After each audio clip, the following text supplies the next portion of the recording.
পৃথিবীর ইতিহাসে তিনজন কালো মানুষ ছিল শ্রেষ্ঠ কালো মানুষ। আল্লাহু আকবার। এর ভিতরে অন্যতম একজন ব্যক্তির নাম হলো হযরত বেলাল। বেলাল হাঁটে জমিনে, পায়ের আওয়াজ হয় জান্নাতে। ওরে সুবহানাল্লাহ, কি দামি মানুষ! ওরে আল্লাহ, তার মর্যাদা কত আল্লাহর কাছে। বেলাল রাদিয়াল্লাহু তাআলা আনহু একদিন বসে আছেন, আল্লাহর রাসূল বলেন, আনফিক ইয়া বিলাল, হে বেলাল তুমি আল্লাহর রাস্তায় ব্যয় করো, দান করো। লা তাখশা মান আরশি খিলালা, তুমি যদি রবের জন্য দান করো, রব তোমার পকেটটা বরকতে ভরে দিবে। বেলাল বলেন, নবী আমি এমন গরিবের গরিব, আমার তো কিছুই নাই।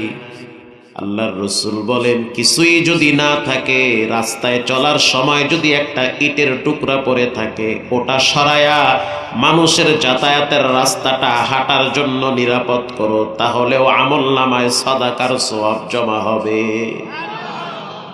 বেলাল হাবশি কালো মানুষ, তার পায়ের আওয়াজ জান্নাতে, তার মর্যাদা অনেক বেশি। উয়ুনুল হিকায়াতে আসছে, রহমাতুল লিল আলামিন যেদিন রওজায়ে আতহার থেকে কিয়ামতের ময়দানে উঠবে, আল্লাহর নবীর ডান পাশে আবু বকর, বাম পাশে ওমর, দুইজন যখন দুই দিক থেকে দাঁড়িয়ে যাবে, আল্লাহর নবীর পায়ের কিনারায়, পায়ের গোড়ালির থেকে হযরত বেলাল দাঁড়াইয়া কানে আঙ্গুল দিয়ে আজান স্টার্ট দিবে। আজান দেওয়াটা নসিবের ব্যাপার। এজন্য যুবক যারা আছেন মাঝে মাঝে মসজিদে গিয়ে আজান দিবেন। হযরত ওমর বলেন, আল্লাহ যদি আমারে রাষ্ট্রপ্রধান না বানাইয়া মসজিদের মুয়াজ্জিন বানাইতো, আমার নসিব আরো খুলে যেত। কিয়ামতের ময়দানে মুয়াজ্জিন সাহেবের গলা সবার উপরে থাকবে। শেরপুরের মানুষ কিয়ামতের ময়দানে দেখবে তাদের ভাঙ্গা মসজিদের মুয়াজ্জিন সাহেবের ঘাড় সবার উপরে। হে মুসলমান, মসজিদের ইমাম মুয়াজ্জিনকে তুচ্ছ মনে করিও না। তারা তোমার বাবার বাড়ির গোলাম না, তারা আল্লাহর ঘরের খাদেম। আল্লাহর ঘরের খাদেম। আমনে তো আপনার মাইয়া পোলা ঘরের খাদেম। মাইয়া পোলা আগে মতে হইয়া সাফ করে, কথা কন না কা? মাইয়া পোলা আগে মতে হইয়া সাফ করে। মাইয়া পোলার লাগে টিভি কেনেন, মরার পরে ওই টিভির আওয়াজ কবরে যাইবে, ফেরেশতারা আপনারে বাটাম ফাটা দিবে। তা আপনি তো এই কাম করেন। আর যারা মসজিদ ঝাড়ু দেয়, যারা মসজিদ ঝাড়ু দেয়, তারা বাবার ঘর ঝাড়ু দেয় না, তারা আল্লাহর ঘর ঝাড়ু দেয়। যে রবের ঘর ঝাড়ু দেয়, সে যেন মনে করে তার রব তার কলিজাটারে পরিষ্কার করে দেয়। মাঝে মাঝে মসজিদে গিয়ে ঝাড়ু দিবেন, দেখবেন ঝাড়ু দেওয়ার সাথে সাথে দিলের অবস্থাটা অন্যরকম হয়ে যাবে। আমি তো আল্লাহর ঘর ঝাড়ু দিতেছি, সুবহানাল্লাহ। মাঝে মাঝে নামাজের জায়গাটা ক্লিন করবেন, দিলের ভিতরে আলাদা একটা ভাব চলে আসবে, তখন মনে হবে আল্লাহ কবুল করছে, বিদায়ী তো আমি এই কাজ করি। পৃথিবীর ভিতরে তিনজন কালো মানুষের মর্যাদা অনেক বেশি। এর ভিতরে একজন ব্যক্তির নাম হলো হযরত লোকমান। কালো মানুষ, বেটো মানুষ, দেখতে তেমন সুন্দর না। হাজার হাজার মানুষ নিয়ে লোকমান হাকিম একদিন বয়ান করেন। মানুষগুলো পঙ্গপালের মতো, চাতক পাখির মতো তার কথাগুলো বসে বসে শ্রবণ করেন। ওই কোণার থেকে একজন যুবক দাঁড়ায় বলতেছে, লোকমান, আজ থেকে 25 বছর আগে আমার বাড়িতে একজন রাখালগিরি করত। তখন আমি ছোট ছিলাম, আমার আব্বা তখন জীবিত ছিল। তখন আমার বাড়ি একজন রাখালগিরি করত। দেখতে তোমার মতো, চেহারা তোমার মতো, চুলগুলো তোমার মতো, পায়ের নখ তোমার মতো, কণ্ঠের আওয়াজ তোমার মতো। লোকমান হাকিম, তুমি কি ওই ব্যক্তি কিনা সেটা আমার সন্দেহ লাগে। 25 বছর আগে তুমি রাখাল, আর এখন দেখি লক্ষ লক্ষ মানুষের সামনে তুমি বয়ান করো। লোকমান হাকিম বলেন, তুমি নিশ্চিন্তায় থাকো, আমি হইলাম তোমাদের বাড়ির সেই রাখাল। সুবহানাল্লাহর ভলিউম বাড়ায়া দেন। দা কিয়ামত গরবা গুয়াম জি কালাম সদ কিয়ামত বখজর দিনা তামাম শুকরে নেয়ামত নেয়ামত দা আবজু কুনাত কুফরে নেয়ামত আদ কাফত বিরু কুনাত। অতীত ভুলতে নাই, যে অতীত ভুলে সে নিমুখ হারাম হয়, অকৃতজ্ঞ হয়, গাদ্দার হয়, মানুষের সামনে একটা টাইমে বেইজ্জতি হয়। অতীত ভুলতে নাই, অতীত ভুলতে নাই। এক সময় কিছুই ছিল না আমাদের, যা কিছু দিয়েছেন কে দিয়েছে? আল্লাহ দিছে। অতীত ভুলতে নাই।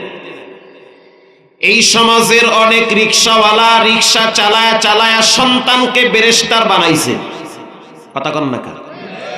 অনেক রিকশাওয়ালারে দেখছি রিকশা চালায়া চালায়া সন্তানরে ডাক্তার বানাইছে। এখন যদি সন্তান বলে আমি হলাম জমিদারের পোলা, তাহলে হবে অকৃতজ্ঞ। গর্বের সহিত বলতে হবে, বাবায় রিকশা চালাইয়া রক্ত পানি করে ঘাম ঝরায়া সেই টাকায় আমারে ডাক্তার বানাইছে। কথা কন না কা? গর্বের সহিত বলতে হবে, আমার বাবাই কৃষক, আমার বাবাই কৃষি কাজ করেন। এটা গর্বের সহিত বলা লাগবে। যদি বলতে পারেন, কসম আল্লাহর, আপনার চেহারার সম্মান স্থায়ী হবে, কারণ আপনি কৃতজ্ঞ বান্দা। যারা অকৃতজ্ঞ হয় তারা নিমুখ হারাম হয়, রব তাদের প্রতি রাগান্বিত হয়। কারণ আল্লাহ চায় বান্দা যেন শুকর আদায় করে আর আল্লাহর সামনে যেন দুর্বল হয়। কষ্ট হয়। পৃথিবীর ভিতরে তিনজন কালো মানুষের মর্যাদা অনেক বেশি। এর ভিতরে অন্যতম একজন ব্যক্তির নাম লোকমান। লোকমানের নামে কোরআনে আল্লাহ একটা সূরাই নামকরণ করেছেন। সূরাটার নাম হলো লোকমান। বলেন তো কি নাম? লোকমান। কোরআনুল কারীমে অনেকগুলা সূরা আছে ব্যক্তির নামে সূরা। যেমন সূরার নাম ইব্রাহিম, সূরার নাম ইউসুফ, সূরার নাম আম্বিয়া, সূরার নাম বাকারা। গরুর নামে সূরা, মৌমাছির নামে সূরা, মাকড়াসার নামে সূরা, একটা দেশের নামে সূরা রোম। শুধু তাই না, মানুষের নামে আল্লাহ সূরা নাজিল করেছেন, নামকরণ করেছেন। মিনাল জিন্নাতি ওয়ান নাস, জিনের নামেও সূরা আছে। আছে না নাই? কোরআন হলো মানুষের সংবিধান। ব্যক্তি জীবন, পারিবারিক জীবন, সামাজিক জীবন, অর্থনৈতিক জীবন কেমনে চলবেন, কেমনে খাবেন, জীবন কেমনে চলবে, ঘর কেমনে চলবে, অফিস কেমনে চলবে, সচিবালয় কেমনে চলবে, গণভবন কেমনে চলবে, বঙ্গভবন কেমনে চলবে, রাষ্ট্র কেমনে চলবে, এই সব সমস্যার সমাধান কোরআন দিতে পারে কি পারে না? কোরআন দিতে পারে। কোরআনুল কারীমের ভিতরে একটি সূরা আছে, সূরার নাম সূরায়ে দুহা। ওয়াদ-দুহা ওয়াল-লাইলি ইযা সাজা মা ওয়াদ্দাআকা রাব্বুকা ওয়া মা ক্বালা ওয়ালাল আখিরাতু খায়রুল লাকা মিনাল উলা। সূরার নাম সূরায়ে দুহা, সূরার নাম সূরায়ে কাউসার। যদি আপনি তাকান দেখবেন লেখা আছে কাল কাউসার।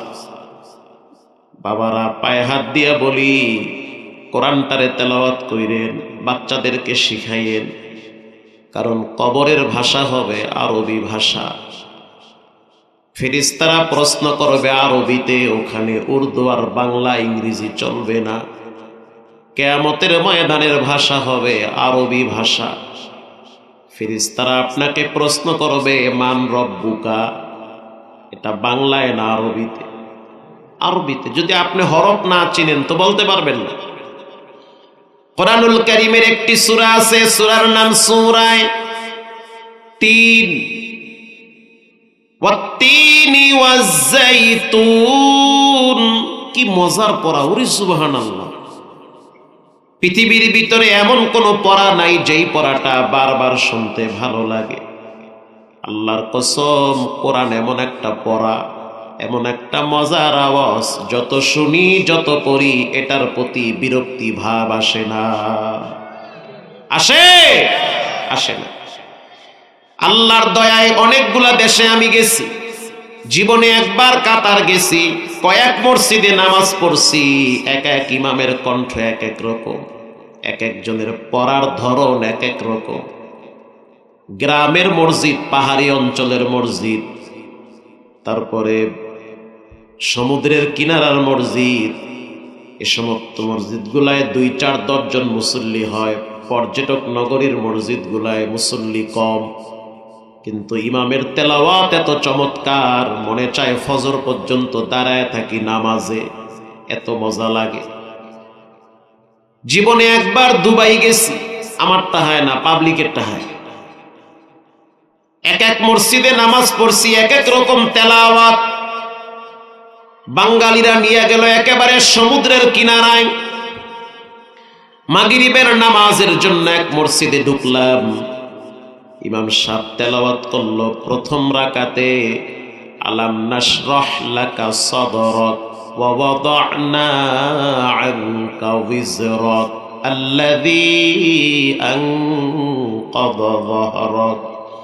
এত মজা, মনে হয় মধু লাগাইয়া দিছে। কি চমৎকার তেলাওয়াত। নামাজ শেষ হওয়ার পর বললাম, বাড়ি কোথায়? সে বলল, হুজুর আমার বাড়ি হলো বাংলাদেশে চাঁদপুরের কচুয়ায়। কচুয়া কোথায়? বলে উজানিতে। তখন বুঝলাম উজানির জমিনে একজন কোরআনের পাখি শুয়ে আছেন, কারি ইব্রাহিম সাহেব রহমাতুল্লাহ আলাইহি, উজানির আল্লাহর ওলি। এরপরে চলে গেলাম বাইতুল্লাহ। বাইতুল্লাহ যাওয়ার পর রমজান মাসে খতমে তারাবি শুরু হয়ে গেছে। 3 ঘন্টা লাগায়া 4 জন ইমাম নামাজে তেলাওয়াত করে। এক একজনের তেলাওয়াতের রং ঢং এক এক রকম, কারো ভিতরে কোনো বিরক্তি ভাব আসে না।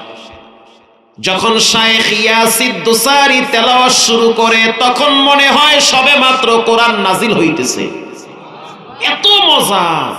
কোরআনের মজা যদি বুঝতে চান, হুন্ডা বেচ্চা রমজান মাসে উমরায় যাইয়েন, মনে হবে জীবনের সবচেয়ে শান্তিময় কিছু টাইম আপনি বাইতুল্লাহ পার করেছেন। আল্লাহু আকবার। বেতের নামাজের টাইমে যখন শায়েখ সুদাইসি তেলাওয়াত করে, তখন মনে হয় রসগোল্লা মানুষের জিহ্বায় লাগায় দেয়, এত মজা লাগে। তার মানে বোঝা গেল মানুষের আওয়াজ মানুষের কাছে বারবার ভালো লাগে না, কিন্তু কোরআনের আওয়াজ মানুষের কানে একবার 2 বার না, যত শুনে ততই মজা লাগে, বিরক্তি ভাব আসে না। وَأَنصِتُوا لَعَلَّكُمْ تُرْحَمُونَ।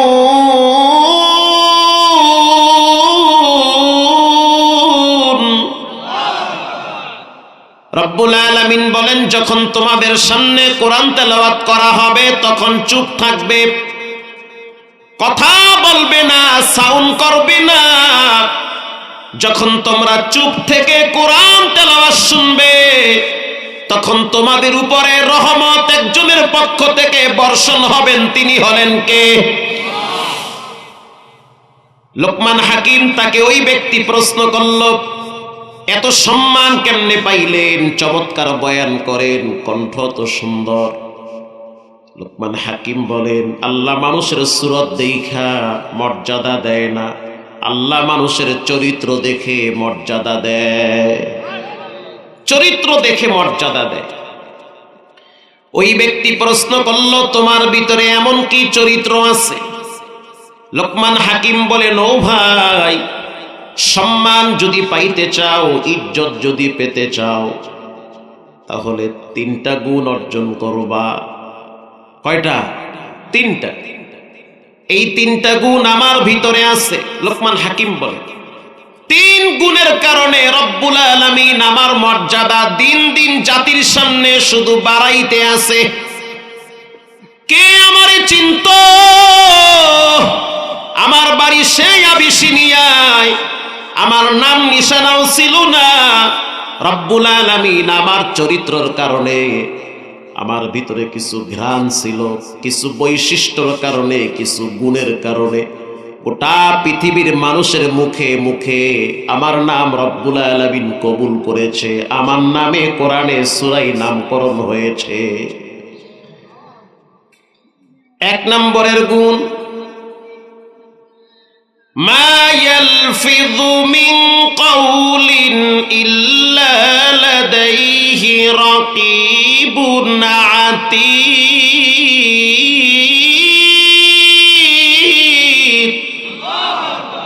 এক নম্বরের গুণ, আমি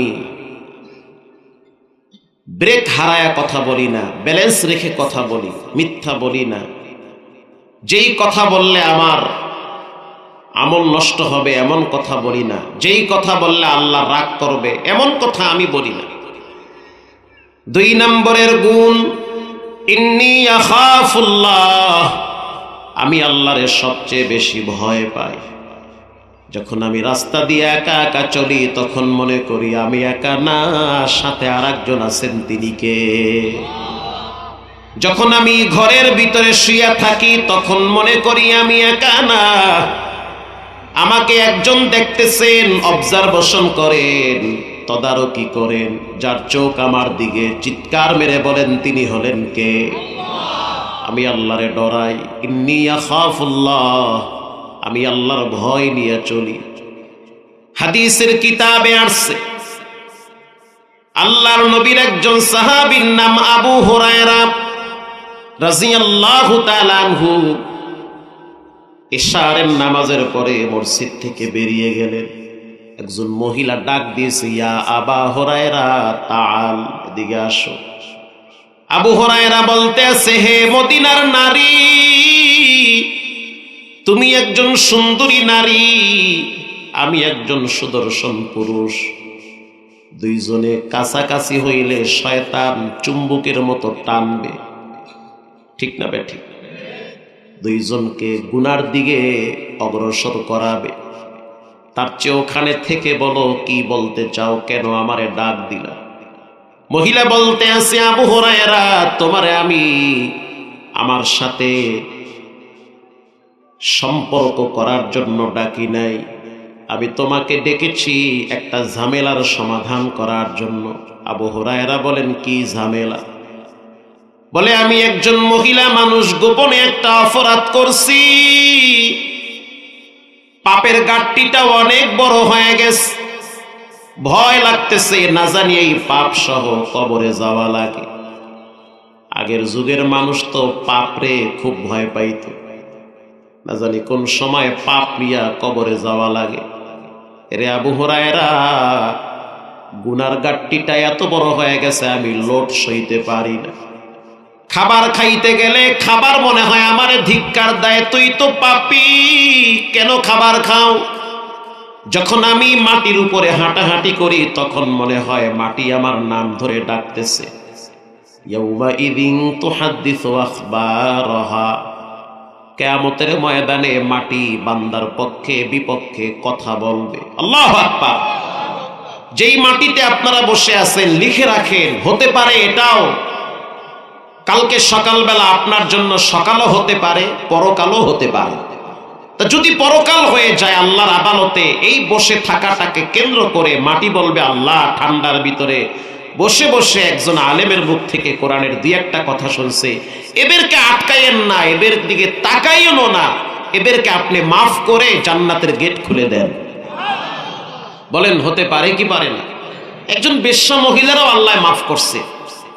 আল্লাহ মানুষের বড় আমল দেখে অনেক সময় মাফ করে না, অহংকার থাকলে। আবার ছোট আমলের বিনিময়ে আল্লাহ মানুষকে ক্ষমা করে দেয়। আবু হুরায়রা, এমন একটা পাপ করছি, পাপের গাঁটটি বড় হয়ে গেছে। আবু হুরায়রা বলতেছে, গোপনে তওবা করো। তওবা করছি, তারপরেও তো মনটারে মানাইতে পারি না।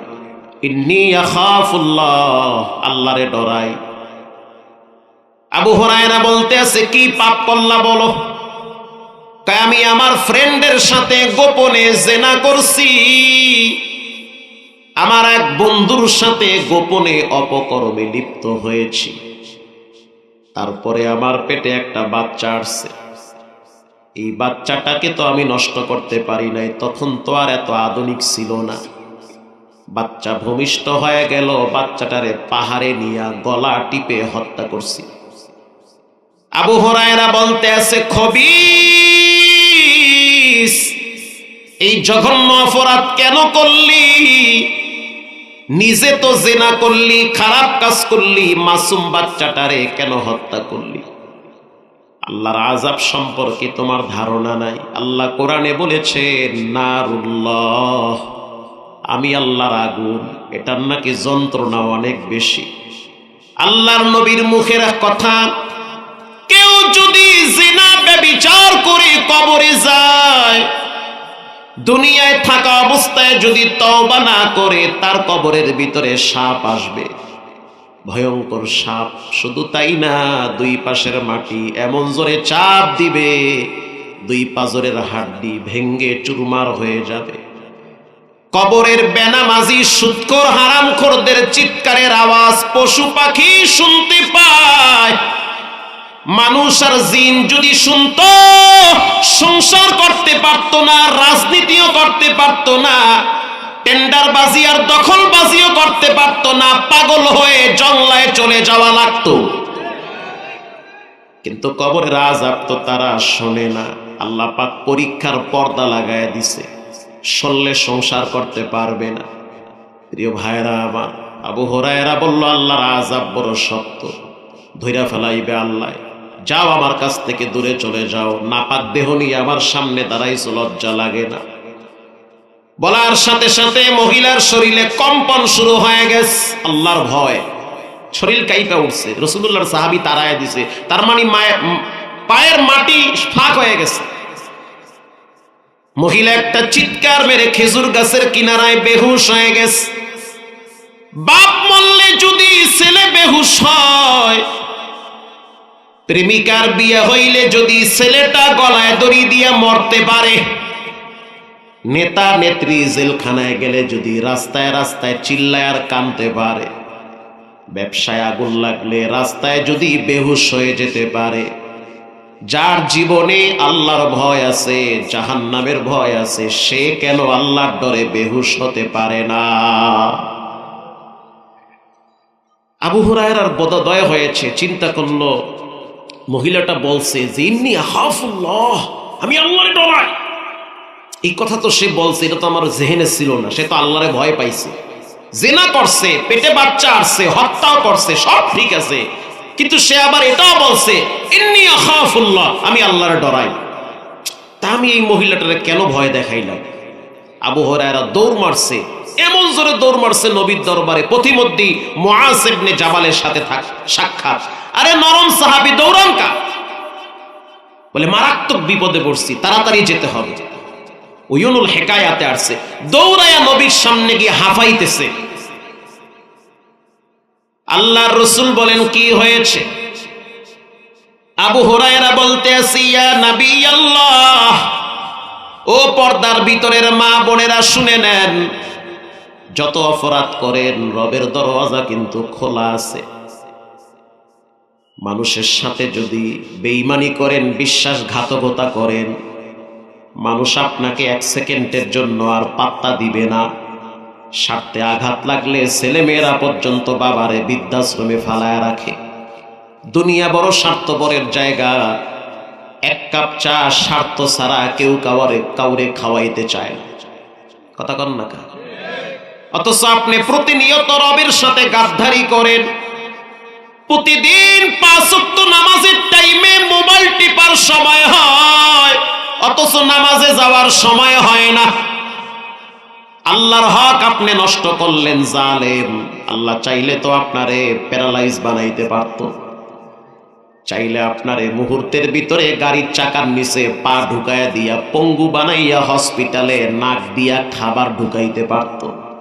ডানে বামে অনেকরে আল্লাহ শোয়ায় রাখছে, কিন্তু রব্বুল আলামিন ইজ্জতের চাদর দিয়া তোমার আমার মতো গুনাহগারকে এখনো বাঁচায়া রাখছে, ইজ্জতের চাদর দিয়া ঢাইকা রাখছে। আর বলে লা তাকনাতু মির রাহমাতিল্লাহ,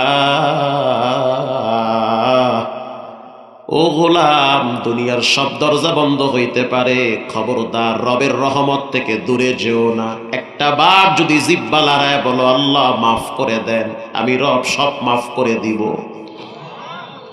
আল্লাহ রাসূল বলেছেন তাইবু মিনাজ যামবি কামাল্লা যামবালা, কেউ যদি একবার তওবা করে আর বলে আল্লাহ ইন্নী আখাফুল্লাহ, আমি আপনার ডরাই, মাফ করেন। রাসূল বলেন মায়ের পেট থেকে বাচ্চা আসে নিষ্পাপ, ওই যুবক যদি 1000 বার জিনা করে তারপরও আল্লাহ তাকে মাফ করে দেয়, সে নিষ্পাপ হয়। আবু হুরায়রা গিয়ে বলল ইয়া নবী আল্লাহ, একজন নারী জিনা করেছে। রাসূল বলেছেন তারপরে কি হয়েছে? বলে পেটে বাচ্চা আসছে, তারপরে বলে গলা টিপে হত্যা করছে, তারপরে আমার কাছে আসছে, তুমি কি বলছো? আমি তাড়ায়া দিছি। কি বইলা তাড়ায়া দিছো? আমি বলছি আল্লাহর আযাব সম্পর্কে তোমার কি ধারণা নাই? খবিস। আল্লাহর রাসূল আবু হুরায়রাকে ধমক দিয়া বলল আবু হুরায়রা সাবধান, ওরে ভয় দেখাইছো আল্লাহর আযাব সম্পর্কে, তোমার কি এতটুকুন চিন্তা মাথায় ছিল না? আল্লাহর দয়া মায়া সম্পর্কে তোমারও ধারণা নাই। ইল্লা মান তাবা ওয়া আমানা ওয়া আমিলা আমালান সালিহান ফাউলাইকা ইউবাদদিলুল্লাহ।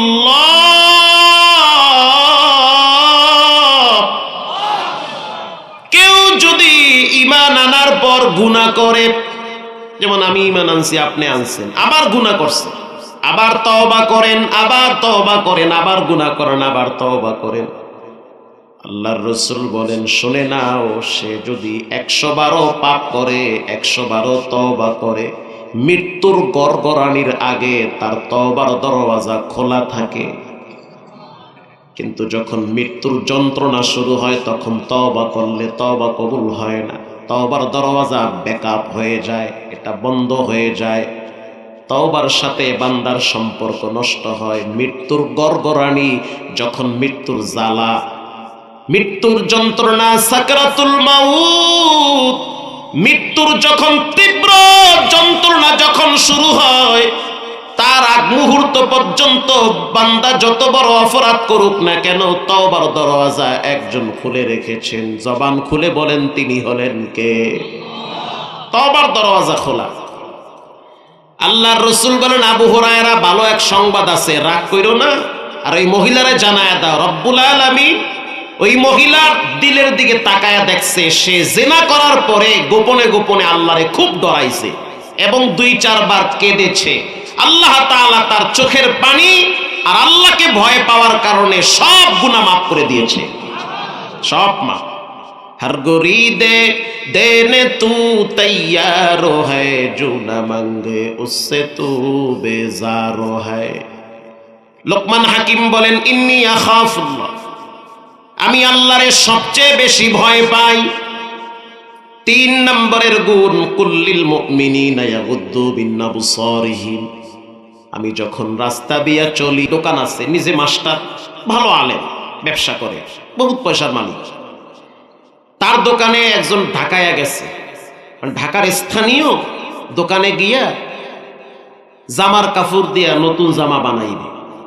গিয়া কে মৌলভী সাহেব ভালো কাপড় আছে নি আপনার কাছে? কহ স্যার আছে তো, বসেন চাচা বসেন, আছে আছে। ভালো কাপড় দেখাইবে মিয়া, 9-6 দেখাই আমারে বুঝ দিবার চেষ্টা করবেন না আপনি? আমার কথা কি আপনারা বুঝবার লাগছেন? মানে হ্যাঁ এরকম কইবার লাগছে আর কি, ঢাকায় আমাল তো মানে সব ফাড়াই হেলাইবার লাগছে। এখন এই দোকানদারে বাইর করছে এক থান নতুন কাপড়, এটা টরে কাপড় নিবেন না ধুতি নিবেন? ধুতি মতি আমি পরি না, এটি হিন্দুরা পরে, আমি পরবার লাগি না, এটি টরে কাপড় দেয়। হ্যাঁ একেবারে জাফানি টরে দিছে একটা বাইর করে, কইটা চলবে না, আপনি ই দেন, অন্য একটা পাতলা কাপড় দেন, বাইর করে দিচ্ছে। বিশ্বাস করেন 10 মিনিট ডলছে, এরকম ডলতে আছে, মানে এটা 1 নম্বর না 2 নম্বর, ট্র্যাক্টর না টরে না ফ্লাস মাইক্রো, ডলতে ডলতে ফ্যাট করে চিড়ে গেছে, কাপড়ের সাইডটা চিড়ে গেছে। দোকানদারে কয় চাচা করছেন কি? মিয়ার টেহা দিয়ে মাল কিনুম, তুমি 9-6 ঘুষ দিবা, আমি কি এটা মাইনে নিব নাকি? তার মানে দোকানদারের দোষ, দোকানদারে কম দামি কাপড় কিনলে দোকানে রাখছে। খুব বুঝছে। আমি কই চাচা আপনার বুঝ একের বুঝ, টেহা দিয়ে মাল কিনবেন, লাগে পা দিয়া সিরিয়া দেখবেন। কথা ঠিক না ভাই? ঠিক। আপনারও তো চিনা চিনা লাগছে, আমার আপনারও তো চিনা চিনা লাগছে। আপনি কি আমাকে এলাকা ওয়াজ করবা গিয়েছিলেন না? পাশে আর একজনে হে তো ওয়াজ করে, আপনার ওয়াজ তো ভালোই লাগে আমার। তার লাগে একটু রসিক গল্প করলাম। গল্পর ফাঁকে আমি বললাম, চাচা বয়স কত হবে? বয়স কত? 70-75 হইবার পারে। মাশাআল্লাহ ভালো। জায়গা জমির দাম কোনটা কত? এই হাউজিং এর দাম কত? এখানে শতাংশ বেশি না, 25 লাখ টাকা লাগছে, বহুত দাম, বাইরে গেছে দাম। কথা কি বুঝতেছেন? আচ্ছা ওই ক্ষেতের জায়গার দাম কত? 4 লাখ 5 লাখ চলবার লাগছে। ওহো, আগে কিনলে তো কম দামে কিনবার পারতেন আপনারা, মোল্লা মঞ্জি মানুষ, টাকা পয়সা কই পাইবেন আপনারা? মানে সে অনেক বুঝতেছে। মানে এক পর্যায়ে আমি বললাম, মাশাআল্লাহ আপনার তো অনেক জ্ঞান, খুব RS CS এটি বুঝেন। কয় সব বুঝিয়ে নি আমি, এটা কি কইবার লাগছে না, আমি তো ব্রিটিশ পরিবারের মানুষ। মানে আমি আপনাদের কি বুঝাইতে চাইতেছি, সে অনেক পণ্ডিত। এখন তাকে আমি বললাম, বাবা ছানা পারেন? ছানা তো আমি খাইছি।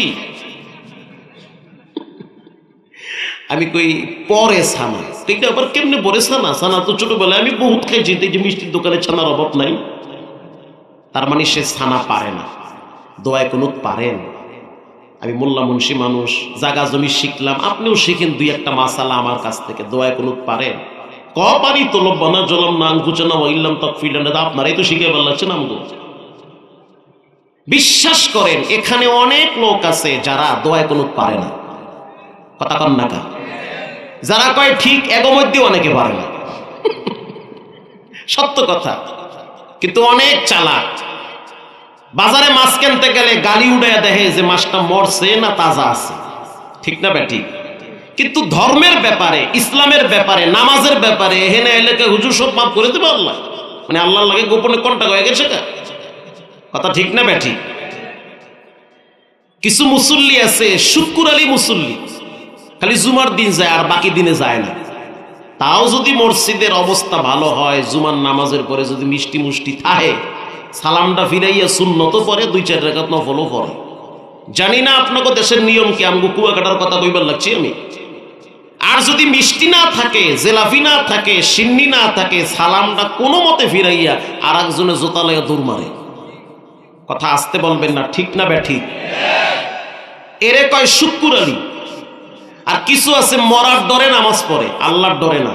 কিসের ডরে? আরো জোরে বলেন। মরার ডরে। যেমন গাড়ি খুব স্পিডে চলতেছে, খুব স্পিড, কিছু দূর যাওয়ার পরে গাড়িটা আসতে পল্টি খাইছে। এখন দেখি ব্যাগের ফাঁক দিয়ে টুপি বের করছে। কি টুপি বের করছেন? নামাজ পড়া লাগবে না, আল্লাহ বাঁচাইছে মরণের আগ দিয়ে, ইমান দিছে আল্লাহ। লঞ্চে ঢাকার থেকে বরিশাল যাইতেছি, রাত বাজে 3টা, তখনও দেখি বয়া বয়া টাস খেলায়। লঞ্চে কিন্তু টাস খেলেন না, জোন টিভি দেখে। কই নামাজে আহেন? কই যার নামাজের গাছি মিয়া, যার নামাজে পড়বো আপনার কি, যার কবরে হে যাইব, যার গেছে গাইডে। রাত যখন 4টা-5টা বাজে, তুফানে যখন বাড়ি মারে, লঞ্চ একবার ডাইনে যায় আবার বামে যায়। এই হঠাৎ মুসল্লিকে দেখি যে এরা তসবি লইয়া 3 তলায় উঠে কয় সব্বি আলা সব্বি আলা সব্বি আলা। আছে না নাই? আরে অভাব নাই। হঠাৎ মুসল্লি 3 পণ্ডিত পদ্মা নদী পাড়ি দিবে, আল্লাহর ভয়ে নামাজ পড়ে না, কিন্তু মরার ডরে নামাজ পড়ে। 3 পণ্ডিত পদ্মা নদী পাড়ি দিবে, বিশাল বড় নদী। কষ্ট হয় আপনাদের? ফাঁকে ফাঁকে একটু সালাদ দিই। 3 পণ্ডিত পদ্মা নদী পাড়ি দিবে। নদীর মাঝখানে যখন নৌকা গেল, তখন চিন্তা করলো নৌকা তো বরাবর না গিয়ে শুধু বামে যায়। তার মানে অবস্থা খারাপ না ভালো? খারাপ। 3 জনে পরামর্শ করলো নামাজ পড়া দরকার। যেহেতু অবস্থা বড় খারাপ, তুফানে বাড়ি মারছে, লঞ্চ নৌকা একবার ডাইনে যায় আবার বামে যায়। নদীর মাঝখানে যাওয়ার পর এবার তিন পণ্ডিত পরামর্শ করলো, সূর্য ডুবে যাচ্ছে, তিনজনে, একজন ইমামতির মুসল্লায় দাঁড়াও, বাকি দুইজনে নামাজ পড়ি, বাঁচা যাবে না, এটারে কয় মরার নামাজ। তিনজনে পরামর্শ করলো ইমাম কারে বানানো যায়, কয় যেটা বেশি ফটর ফটর করে এটার সামনে দেয়। কথা কি বুঝতেছেন? দাও সামনে দাও, যাও সামনে দাও, নামাজ পড়াও তুমি। ঠিক মতো ইমাম নির্বাচন করছো। আলহামদুলিল্লাহি রাব্বিল আলামিন, সূরা ফাতিহা কমপ্লিট। পিছনে যেই দুইজন মুসল্লি এরাও কিন্তু পণ্ডিত। এরপরে কুলিয়া আইয়ুহাল কাফিরুন যখন স্টার্ট দিল, ঝড়ে বক মরে, ফকিরের কেরামতি বাড়ে। হঠাৎ তুফানে নৌকায় মারছে আর একটা বাড়ি, নৌকা অর্ধেক তলায় যায়, পানি উপরে উঠে গেছে। পিছনের দুইজন তো পাশাপাশি খারাইছে, একটা কোন দিয়ে গুতা মারছে, শক্ত ইয়ে খারাইস, তুফানে বাড়ি মারছে। নামাজ আছে? এই যে কইলো শক্ত ইয়ে খারাইস, তুফানে বাড়ি মারছে, নামাজ কি আছে? লগের দেখো এ মগা, নামাজে কথা কইলে নামাজ থাহে? ওর নামাজ আছে, কথা কর না কা? ইমাম সাহেব কয় ও কথা কইছে, কইছে তুই কইছো কা? নামাজ তিনজনের একজনেরও আছে। ও বাবা, এই হঠাৎ যদি নামাজ পড়েন, নামাজের অবস্থা এরকম হবে। আমি এরকম 200 নামাজি দেখছি, মক্কায় গিয়েও দেখছি, মদিনায়ও দেখছি। টাহা আছে, নামাজ কালাম পড়ে না, লইয়া গেছে হুজুরে উমরা করাইতে। হে তো বোঝে না যে নামাজে খারাইয়া কথা কইলে নামাজ নষ্ট। মোবাইল বাজে, কয় মুই নামাজে আছি, পরে ফোন দেবে, আল্লাহর ঘরে থাকেও শান্তি নাই। একই, তার মানে সে বোঝে না যে নামাজে কথা কইলে নামাজ নষ্ট হয়, কারণ হঠাৎ নামাজে। লোকমান হাকিম বলেন, ইন্নী আখাফুল্লাহ, কথা কম বলি, চোখের হিফাজত করি, যেখানেই থাকি, যে অবস্থায় থাকি, সুখে থাকি, দুঃখে থাকি, একজন রে ভয় পাই, তিনি হলেন কে? লোকমান হাকিম তার সন্তানকে একদিন সামনে বসাইয়া নসিহত করলেন, ইয়া বুনাইয়া লা তুশরিক বিল্লাহ ইন্নাশ শিরকা লাযুলমুন আযীম।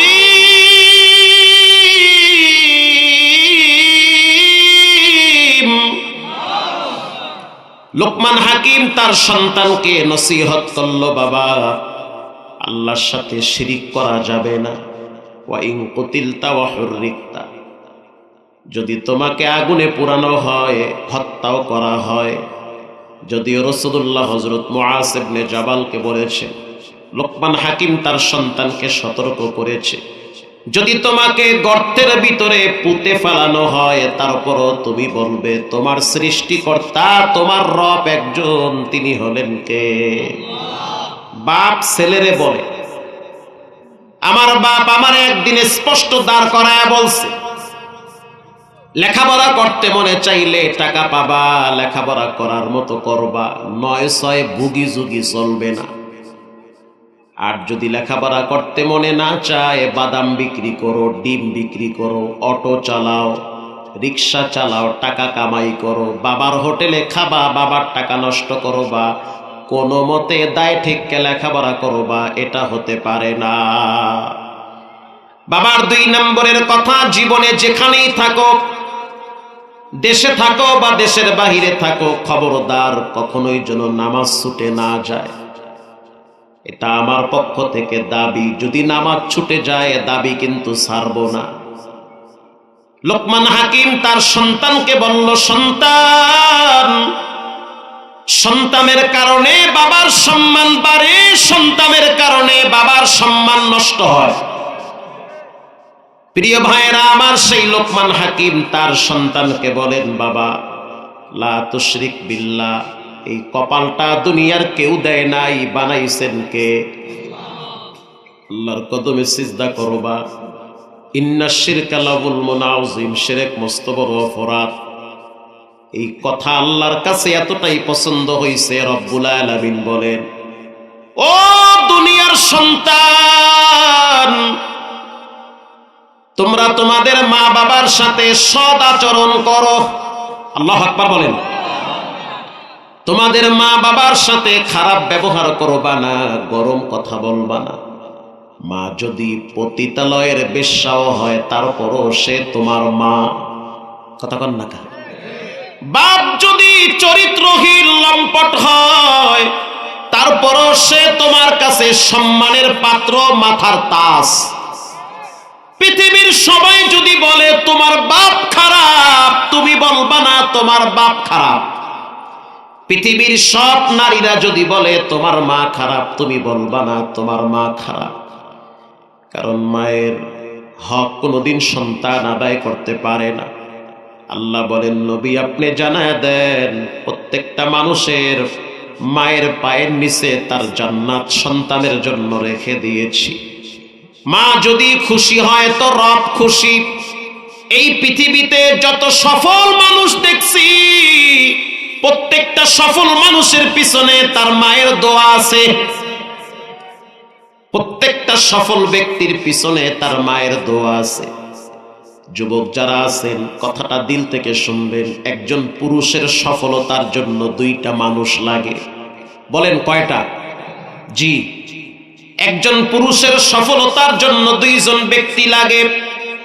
জেনারেল লাইনে যদি সফলতা অর্জন করতে চাও, আখিরাতের লাইনেও যদি সফলতা পেতে চাও, সম্মানী যদি হতে চাও, সম্পদওয়ালা হতে চাও, দুইজন মানুষ লাগবে। নাম্বার 1 মায়ের দোয়া লাগে। নাম্বার 2 ঘরের স্ত্রীর সহযোগিতা লাগে। ঠিক কথা, আপনি কইলো ঠিক না কইলো ঠিক। কারণ পুরুষ মানুষ সহজে ক্লান্ত হয় না। সারাদিন গাধার মতো পুরুষ জাতি খাটতে পারে। পুরুষ দুর্বল হয় ঘরের নারীর বেশকি হলে। এটাও বোঝেন না। পুরুষ দুর্বল হয় ঘরের নারী যখন বেশকি দেয়, তখন পুরুষ দুর্বল হয়ে যায়। ঘরের বউ যখন তাকে সহযোগিতা করে না, তখন সেই পুরুষ অসুস্থ হয়ে যায়। পুরুষ গাধার মতো খাটতে রাজি। রাত দিন 24 ঘন্টা পুরুষ পরিশ্রম করতে পারে।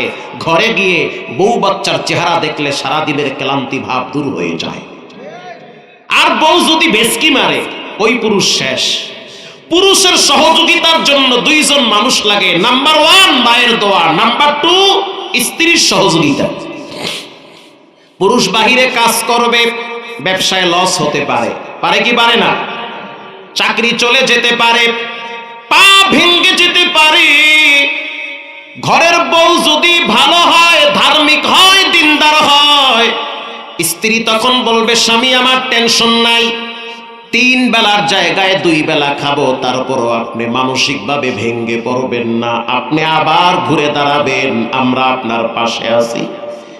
ওই ঘরের পুরুষ কসম আল্লাহর কখনোই দুর্বল হতে পারে না। লুলা হইয়াও দেখবেন তারা ভিক্ষা করে না, টং দোকান দিয়া চা বিক্রি করে জীবিকা নির্বাহ করে, দুর্বল হয় না। আল্লাহর রাসূল বলেন, মানুষের জান্নাত জাহান্নাম ডিফেন্ড করে মায়ের পায়ের নিচে। আল্লাহু আকবার। 2016 সাল আমার চোখে আমি দেখছি। আল্লাহর ঘর বাইতুল্লাহ যখন হজের সফরে গেলাম, তখন দেখলাম কেরানীগঞ্জের রিকশাওয়ালা লাব্বাইকের আওয়াজ দেয়। শুধু আমি একা দেখি নাই, মাওলানা হাফিজুর রহমান সিদ্দিক কুয়াকাটা সেও দেখছে। সে একা দেখে নাই, সিলেটের অনেক আলেমরা দেখছে। কেরানীগঞ্জে রিকশা চালায়, হজের সফরে দেখছি বাইতুল্লাহ গিয়া লাব্বাইকের আওয়াজ দেয়। আমি তাকে বললাম, ও ভাই আপনারে দেখছি কেরানীগঞ্জে রিকশা চালাইতে, আপনি মাথায় টুপি দিয়া রিকশা চালান, লম্বা জুব্বা গায়ে দিয়া রিকশা চালান, বাইতুল্লাহ কেমনে আসছেন? 5 লাখ টাকা লাগে, 4 লাখ টাকা লাগে হজে, এটা কেমনে সম্ভব? রিকশাওয়ালা জবাব দিয়েছে, আমি দুর্বল ফকির, কিন্তু আমার রব আর দুর্বল না। আমি দুর্বল হতে পারি, আমার আল্লাহ তো দুর্বল না। তার জবাবটা শুই না আমি ঠান্ডা হয়ে গেছি। বলে কি বেটায়, আমি ফকির হতে পারি, কিন্তু আমার রব তো ফকির না। দুনিয়ার সব ঘর, সব দরওয়াজা বন্ধ হতে পারে, মালিকের দরওয়াজা তো বন্ধ হয় না। কোন বান্দা যদি বলে আল্লাহ তোমার ঘরে বেড়াইতে যাবো, আল্লাহ তারে কেমনে ফিরায়? আমি যদি আপনারে বলি আপনার বাসায় আমি কালকে নাস্তা খাবো, যে রিক্সা চালায় সেও তো না করবে না, কথা কন না কেন? যে ভিক্ষা চালায়া খায় সেও চিন্তা করবে হুজুর মানুষ এক কাপ চা একটা বিস্কুট খাওয়াই। ঠিক তেমনি ভাবে আপনি যদি আল্লাহকে বলেন আল্লাহ আমি আপনার ঘর বাইতুল্লাহ যাইতে চাই, কসম আল্লাহর মরার আগের দিন হইল আপনার দোয়া আল্লাহ কবুল করবে। আপনি তো যাইতেই চান না, আপনি চেষ্টা করেন। রিকশাওয়ালা জবাব দিল বাইতুল্লাহ টাকার গরমে আসা যায় না হুজুর, বাইতুল্লাহ আসতে তাকবীর লাগে। উরি সুবহানাল্লাহ, কয় কি? বাইতুল্লাহ আসতে টাকার গরমে চলে না, বাইতুল্লাহ আসতে তাকবীর লাগে। এবার আমি তাকে বললাম এটা কেমনে হইছে? কোনো কথা নাই, এটা মায়ের দোয়া লাগছে। আর তাওয়াফ করে আমরা তাওয়াফের সময় বলি রব্বানা আতিনা ফিদ দুনিয়া হাসানা ওয়া ফিল আখিরাতি হাসানা ওয়া কিনা আযাবান নার। কিন্তু এই রিকশাওয়ালা তাওয়াফের ফাঁকে ফাঁকে বলে রব্বির হামহুমা কামা রব্বায়ানি সগীরা। এটা বলে আর চোখের পানি ছেড়ে কান্দি। তার চোখের পানি আমি দেখছি, চোখের পানি দিয়া ইহরামের কাপড় ভিজায় ফেলাইছে আর বলে রব্বির হামহুমা কামা রব্বায়ানি সগীরা। তাওয়াফ শেষ হওয়ার পরে সিঁড়ির গোড়ায় বসে বসে একটু রিল্যাক্স হয়েছে। আমি তখন বললাম ভাই কি দোয়া করলেন? খুব কাঁদলেন দেখলাম। সে বলল আমি দোয়া করছি আল্লাহ আমার আব্বারে কবরের আযাব মুক্ত করেন, আমার আব্বারে নিরাপদে রাখেন। মা বেঁচে ছিল, মা তো মারা গেছে, ওই মায়ের দোয়াটা আল্লাহ আমার জীবনে কবুল করছে।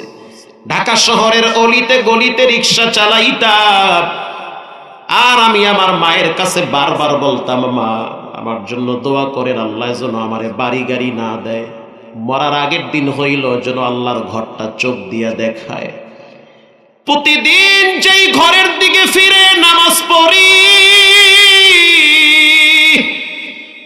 শুক্রবার যেই ঘরের দিকে ফিরে সিজদা দেই, আমার মালিক যেন মরার আগের দিন হইল সেই ঘরটা আমার চোখ দিয়া দেখায়। ও মা, আলেমদের মুখে শুনছি মক্কা শরীফে নাকি দুইটা জান্নাতের পাথর আছে, একটার নাম মাকামে ইব্রাহিম আর একটার নাম হলো হজরে আসওয়াদ। এই দুইটা পাথর দুনিয়ার পাথর না, এই দুইটা পাথর জান্নাতের পাথর। ওখান থেকে ডাইরেক্ট আল্লাহ পাঠাইছে। আমি রিক্সা চালায় খাই কেরানীগঞ্জে একটা হাউজিং এর সামনে জোহরের নামাজের আগে দাঁড়ায় রইছি। তো হাউজিং এর ভিতরে শিল্পপতিরা ঢুকে প্লট কেনার জন্য, জায়গা কিনে কম দামে ফ্যাক্টরি করে, অনেকেই বাড়ি করে। জোহরের নামাজের আগে আগে দাঁড়ায় রইছে, দেখি দুই একজন গাহেক পাই কি, প্যাসেঞ্জার বসে কিনা। ইন দি মিন টাইমে তাকায় দেখলাম ভালো একটা দামি গাড়ি আসছে। গাড়ির গ্লাস কালো, গাড়ি কালো, বুঝলাম দামি মানুষ। গাড়ির থেকে যিনি নামছে তার মুখে দাড়ি দেখছি, কপালে সিজদার চিহ্ন দেখছি, বুঝতে পারলাম নামাজি মানুষ। আশ্চর্য বিষয়, সে যখন নাইমা আমার সামনে আসছে সে নিজেই আমারে আগে সালাম দিছে। তখন আমি বুঝলাম লোকটা কোটিপতি হতে পারে কিন্তু দিনদার বিনয়ী মানুষ। রিকশাওয়ালারে যেহেতু সালাম দিছে অবশ্যই তার দিল অনেক বড় দিল, কথা কন না কা, অনেক বড় দিলের মানুষ। তখন আমি বললাম স্যার আপনি কই যাবেন? বলে ভিতরে ঢুকবো, গাড়ি তো যাবে না, সোন দিয়ে আটকানো কাদার রাস্তা, ভিতরে গাড়ি ঢুকবে না। স্যার এক কাজ করেন আমার রিকশায় ওঠেন, ভিতরে নিয়ে যাব, আপনারে দেখে আমার পছন্দ হয়েছে। ভাড়া কত দেওয়া লাগবে? যা দেওয়ার দিয়ে, না দিলেও আফসোস নাই, উঠেন আমার রিকশায়। স্যার আমার রিকশায় উঠছে। স্যারের টানতে টানতে একেবারে হাউজিং এর শেষ মাথায় দিয়ে গেছি। জঙ্গল দিয়া ভইরা আছে পুরা হাউজিং, ম্যাপ দেখায় দেখায় জায়গা বিক্রি করে। এর মধ্যে জোহরের আজান হয়ে গেছে। একেবারে শেষ মাথায় একটা টিনের ঝুপড়ি মসজিদ ছিল। আমি বললাম স্যার জোহরের নামাজটা যদি এখন না পড়েন তাহলে কিন্তু পরে পড়তে পারবেন না। কেন? দরজা লাগায়া দেয়, এখানে মানুষ বেশি বসবাস করে না, কিছু কর্মচারীরা নামাজ পড়ে। তখন স্যার বলল যে ঠিক আছে চলো, তুমিও যাও, আমিও আসতেছি, নামাজ পড়বো। দুইজনে নামাজ পড়লাম। রিকশাওয়ালা বলে, হুজুর আমার একটা অভ্যাস, আমি প্রতিদিন 5 ওয়াক্ত নামাজের পরে 80 বার দুরূদ শরীফ পড়ি, সংক্ষিপ্ত দুরূদ সাল্লাল্লাহু আলাইহি ওয়াসাল্লাম। এটা আমার জিহ্বার সাথে লাইগা থাকে, প্রতিদিন 5 ওয়াক্ত নামাজের পরে পড়ি। আমি বসে বসে দুরূদ শরীফ পড়লাম। স্যার মসজিদ থেকে বেরিয়ে গেল। বেরিয়ে যাওয়ার পর তিনি বারবার ভিতরে তাকাইতেছে, দেখিনি আমি বের হই কিনা। অনেকক্ষণ পর যখন বের হইলাম, তখন আমি পকেট থেকে আতর বের করে লাগাইতেছি আর বের হচ্ছি। স্যার বলতে আছে, এতক্ষণ কি করলাম? রিকশাওয়ালা জবাব দিল, স্যার আমি বসে বসে দুরূদ শরীফ পড়ছি, এটা আমার নিত্যদিনের আমল। তখন স্যারের ভিতরে আরে কথা আছে না, চোর চোরকে চিনে, ডাকাত ডাকাতকে চিনে, ভালো মানুষ ভালো মানুষকে চিনে। যদিও সম্পদওয়ালা ব্যক্তি, দিলটা বড় ভালো। প্রশ্ন করলো, দুরূদ শরীফ পড়েন কারণ কি? সুবহানাল্লাহ আলহামদুলিল্লাহ 33 বার পরে আপনি পড়েন দুরূদ শরীফ। তখন আমি বললাম, স্যার আমার দিলের তামান্না, আল্লাহর নবী যেন আমারে রওজা থেকে একবার মদিনায় ডাকে, এটা আমার দিল চায়। এজন্য আমি প্রতিদিন 5 ওয়াক্ত নামাজের পরে দুরূদ শরীফ পড়ি। এরপরে আমি আমার আতরটা স্যারের মাখায় দিলাম। স্যার মাখেন, খুব ভালো আতর, সৌদি থেকে এক হাজী সাহেব আইছে, সে আমারে আতর গিফট করছে, আমি আপনারে মাখাইতেছি। তখন স্যার মনে করলো লোকটা যদিও রিকশাওয়ালা কিন্তু দিনদার, নামাজিওয়ালা মানুষ, দিল বড় ভালো।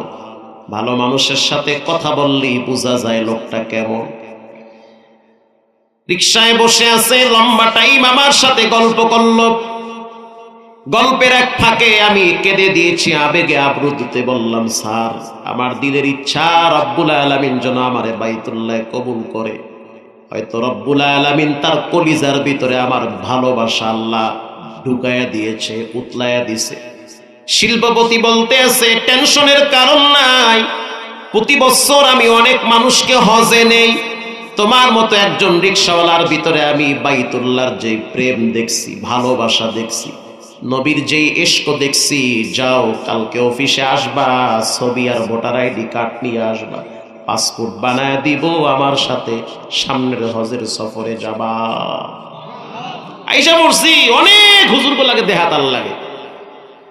এবার সে আমাকে বলল, হুজুর এটা আমার ক্রেডিট না, টাকার গরম না, এটা আমার মায়ের দোয়া, মায়ের দোয়া। হে যুবক, যদি কোনোদিন দামি ব্যক্তি হইতে চাও, মায়ের দোয়া বেশি বেশি নাও। আল্লাহ বলেন, ওয়াহনান আলা ওয়াহানি ওয়া ফিসাল, কষ্টের পর কষ্ট তোমার মা তোমার জন্য সবচেয়ে বেশি করেছে, সব বাদ। আপনি জানেন বাইতুল্লাহর বর্তমান যিনি প্রধান ইমাম, তার নাম শায়েখ আব্দুর রহমান সুদাইস।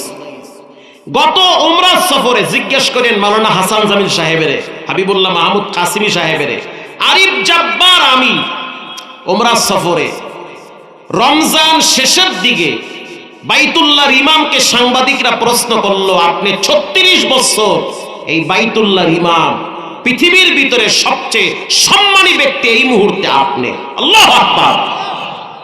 আপনার পিছনে 30 লক্ষ মানুষ দাঁড়ায় দাঁড়ায় নামাজ পড়ে, আপনি মক্কারও ইমাম, মদিনারও মোতাওয়াল্লি।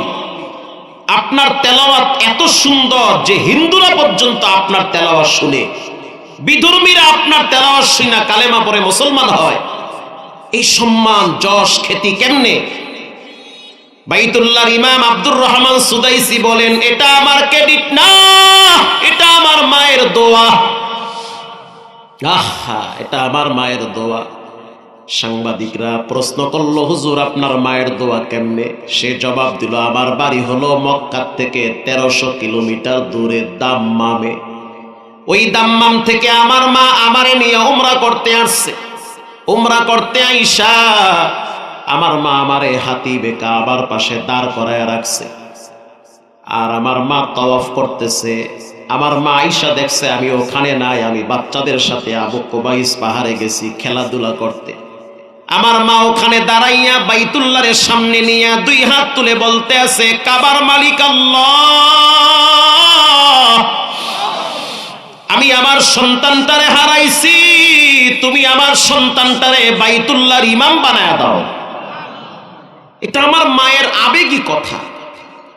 আমি আমার সন্তানকে খুঁজে পাই না, তুমি আমার সন্তানটারে বাইতুল্লাহর ইমাম বানাও।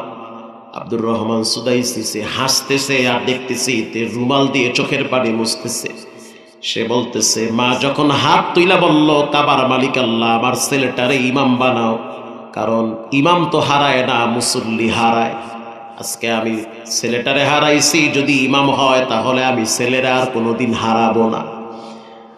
আমি পিছনে দাঁড়াইয়া মায়ের পিছনে দুই হাত তুলে চিৎকার মেরে বললাম আমিন। আল্লাহর ঘর সামনে, দোয়া কবুলের জায়গায় হয়তো সেই দিনের আমিন কবুল হয়ে গেছে। প্রিয় যুবক বাবারা, মুরব্বী বাবারা, সাবধান, মা বাবার সাথে কখনোই খারাপ ব্যবহার করবেন না। আমার জীবনের সবচেয়ে বড় পুঁজি হলো আমার মা। বিশ্বাস করেন, আমি আমার বউরে স্পষ্ট বলে দিয়েছি বিবাহের আগে, আমাকে খুশি করা লাগবে না, যদি আমার মায়ের সাথে সম্পর্ক ভালো রাখো, তুমি আমার মাথার তাজ হয়ে থাকবা, রানী হয়ে থাকবা। সম্মানের কোনো অভাব নাই, ইজ্জতের কোনো অভাব নাই, টাকা পয়সা বাড়ি গাড়ি সব আল্লাহ পাক আমার মায়ের পায়ের নিচে লিখে দিয়েছে। তার সাথে সম্পর্ক যত ভালো হবে তত উন্নতি আল্লাহ দিবে। তার সাথে যদি সম্পর্ক নষ্ট হয়, লিখে রাখো কপাল আমারটাও ফুরবে, তোমারটাও ফুরবে। আলহামদুলিল্লাহ, এখন আর বলা লাগে নাই। কান টানলে মাথা আসে, কথা কর না কেন? কান টানলে কি আসে? মাথা আসে। তুমি আমার মায়ের সাথে সম্পর্ক ভালো রাখবা, আমার দিল শান্তি। তুমি আমার বোনের সাথে সম্পর্ক ভালো রাখবা। আল্লাহ রসুল বলেছেন, সম্পদ যদি বাড়াইতে চাও, সম্মান যদি বাড়াইতে চাও, রিজিক যদি বাড়াইতে চাও, নিকট আত্মীয়দের সাথে সম্পর্ক ভালো রাখো। আমার কে আছে? আমার বোন আছে, ওই গ্রামে থাকে, গরিব মানুষ, খবর নিবা তুমি, তোমার দায়িত্ব, খবর তুমি নিবা। বিশ্বাস করেন, ম্যাডামের কথা জ্ঞানী মানুষ বুঝে ফেলাইছে। এখন আমার সাথে তার কথা কম হইল, মা বাবার সাথে কথা বেশি হয়, মনটা আনন্দে ভরে যায়। যুবক ভাইরা আমার, জীবনে কোনোদিন মা বাবার সাথে বেয়াদবি করবেন না, ওস্তাদের সাথে বেয়াদবি করবেন না, আলেমদের সাথে খারাপ ব্যবহার করবেন না। পায়ে হাত দিয়ে বলি, কোন দিন না জানি দোকানে কাপড়ের কাপন চলে আসবে, কোন সময় না জানি মসজিদের পালকিটা হাজির হবে। এই শীতের দিন কত যুবক গাড়ি অ্যাক্সিডেন্টে কবরে চলে গেছে, কত বাচ্চা মেয়ে গাড়ি অ্যাক্সিডেন্টে কবরে গেল, কত আলেম কবরে গেল, কত স্টুডেন্ট হসপিটালে কাতরাইতেছে মৃত্যুর দরওয়াজায়। যখন তোমার দিলের ভিতরে পাপের প্রতি আগ্রহ জন্মাবে, পায়ে হাত দিয়া বলি হসপিটালগুলো একটু ভিজিট করে আইসো, তখন মনে হবে তোমার রব তোমারে অনেক ভালো রাখছে। তোমার মতো অনেক যুবকরে হসপিটালে শোয়ায় রাখছে, নাকের ভিতরে পাইপ লাগাইয়া খাবার খাওয়ায়। অনেক যুবককে রব্বুল আলামিন কিডনি ড্যামেজ কইরা রাত্রিবেলা মানুষের দুয়ারে দুয়ারে হাত পাইতা চিকিৎসা চালায়। ওদিন সিলেটে বয়ানে গেলাম, মুফতি হারুন এজাহার সাহেব বয়ান করে নামতেছে, আমি উঠলাম, মাঝখানে এক যুবক আইসা বলল, হুজুর আপনাদের দুইজনের কাছে দোয়া চাই। আমরা দুইজনে বললাম, দোয়া ইনশাল্লাহ হবে। বলে, হুজুর ওরকম না, একটু দিল থেকে দোয়া করবেন। আমি একজন ক্যান্সার রোগী, এসিসি পরীক্ষা দিছি, দেখতে আমি সুন্দর, কিন্তু ভিতরটা শেষ হয়ে গেছে। তাহলে রব্বুল আলামিন কারে কোন সময় ধরবে বলা যাবে না। গাট্টি বস্তা রেডি করেন থাকবে। কয়েকদিন আগে একটা লাশ দাফন করার জন্য গেলাম কেরানীগঞ্জে। বিশ্বাস করেন, রোদ নাই, দিনের বেলা ফজরের নামাজের পরে লাশ দাফন হবে। রাত্র 3টায় মারা গেছে যুবক। কেমনে মরছে? কানে হেডফোন লাগাইয়া পিকআপ বাড়ায়া দিছে মাওয়া রোডে। কিছু দূর যাওয়ার পর ট্রাক আইসা পিছন থেকে লাগায়া দিছে, ছিটকে গিয়ে রিলিং এর সাথে বাড়ি খেয়ে মাথার গিলু রাস্তায় আউট হয়ে গেছে।